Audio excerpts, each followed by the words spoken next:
Fox News alert, the president's just issued a final warning to Iran, saying the clock is ticking and the regime knows what's going to be happening soon. Sources tell Axios this: it's time for the Iranians to throw a bit of candy out. We need some real sturdy and granular conversation. If that's not going to happen, we will have a conversation through bombs, which will be a shame. In less than 24 hours, the president will be meeting with his national security team inside the Situation Room to review war plans. Generals say we're on the brink. The president has exhibited a huge amount of patience here since the ceasefire on April the 8th. And we've tried to work a deal with these guys, and it just doesn't seem possible. And where we are, we're on the cusp of going back into military operations. When we stopped, Bill and Dana, we had 2 weeks to go, a little less than 30% of the targets. Those targets remain, but we have better intelligence now after these 5-6 weeks. So that target list is expanded. It's considerably more comprehensive. The Iranians sent a new proposal late Sunday night, but it was only token improvements from the last offer. You know, the same one that the president ripped up after reading just the first sentence. The White House told the Iranians thanks, but no thanks. According to sources, the pressure's on them to be responsive in the right way. But they haven't been showing us the right signs. This weekend, Iranian drones hit a nuke plant in the UAE. These people are lunatics. The president told Fortune, quote, "They scream all the time. I can tell you one thing, they're dying to sign a deal. But they make a deal, and then they send you a paper that has no relationship to the deal you made." I say, are you people crazy? Now, despite that, the president's giving them one last chance to have a come-to-Allah moment. Just moments ago, POTUS told Pete to take his finger off the trigger. We were getting ready to do a very major attack tomorrow. I've put it off for a little while, hopefully maybe forever, but possibly for a little while, because we've had very big discussions with Iran, and we'll see what they amount to. I was asked by Saudi Arabia, Qatar, UAE, and some others if we could put it off for 2 or 3 days, a short period of time, because they think that they are getting very close to making a deal. And if we can do that where there's no nuclear weapon going into the hands of Iran, I think, and if they're satisfied, we will be probably satisfied also. The president has firm demands. Hand over the uranium, and then and only then will Iran get any relief. If the Iranians can't agree, the president has instructed the Pentagon to be prepared to go forward with a full, large-scale assault of Iran, which could come on a moment's notice. There could be another option, the circle of death. He wants to get the nuclear dust. There's another way to do it, and I talked to him about it yesterday.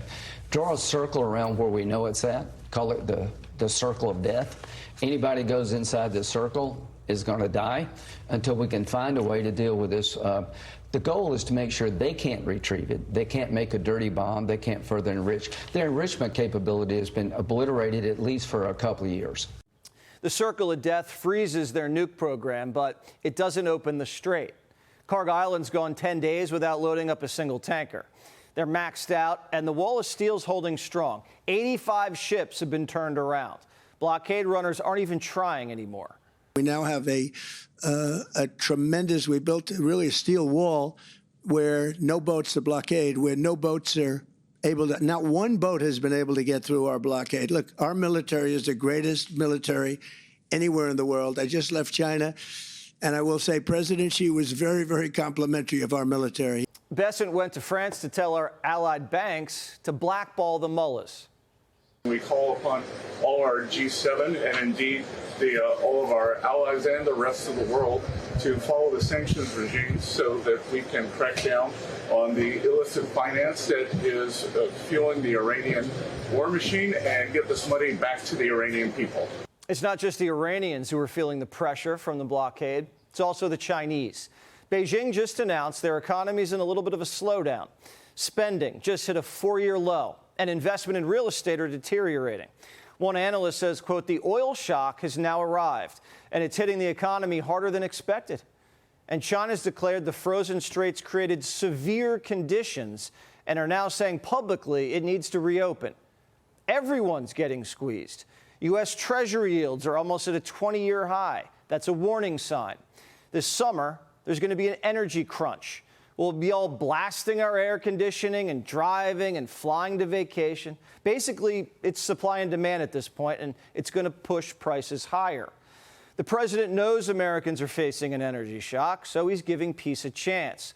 But if the gay Ayatollah stays persnickety, 47's ready for a love tap. According to him, could be before Memorial Day. One way or the other, the street's bullish on the U.S. military getting the job done. Does the Strait of Hormuz need to reopen almost at any cost?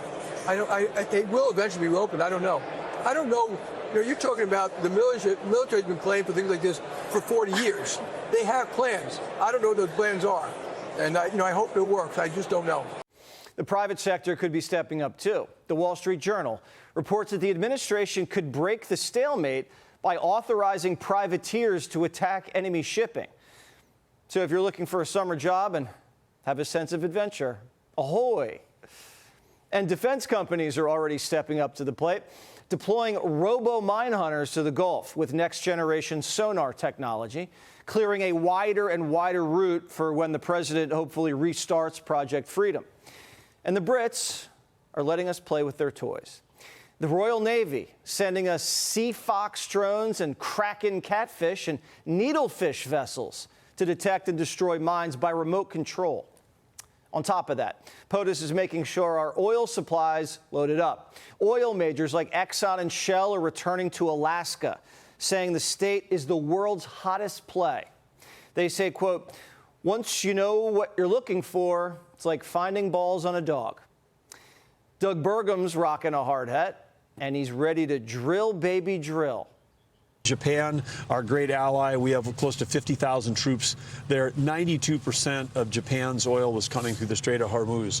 South Korea, we have 28,000 troops, a bunch of their dependents on the Middle East. They all want to buy more energy from Alaska. So the long-term geopolitical function and role of Alaska is immense.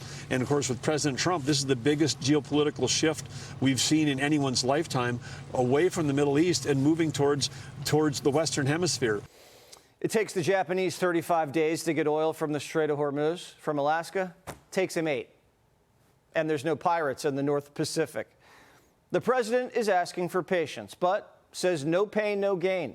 He can see the light at the end of the tunnel. Jamie Dimon said the enemy had it coming. They've been raping, killing, and murdering for 47 years. Why the Western world allowed proxy wars? I mean, we've learned a lesson now. We should have gone years ago at the head of the snake. We should have killed the head of the snake. The president swore not to let problems fester for the next commander-in-chief. Over the weekend, U.S. Africa Command struck and killed a top ISIS leader hiding out in Nigeria. The United States goes where the enemy goes.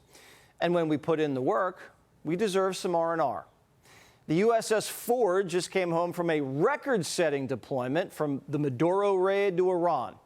Secretary of War Pete Hegseth was there to greet the soldiers. It's exceptional, phenomenal. That's why I was proud to give the Presidential Unit Citation to them for their 330-day deployment all the way around the globe. Absolute resolve, epic fury. It's an incredible story, and the only story that should be told today is of the heroism and the skill and the professionalism of these sailors. We'd like all the boys home soon, but we understand they have a job to do. Sometimes it feels like your job is full of meetings, meeting after meeting after meeting that don't go anywhere. And then you hear you're about to go back to work, and you get called into another meeting. But maybe the president's 2 to 3 day delay is another famous head fake, kind of to launch a surprise attack. We have no idea. Like usual, we'll see what happens. Be sure to like and subscribe for all the Fox News latest on YouTube, and catch full shows streaming now on Fox One.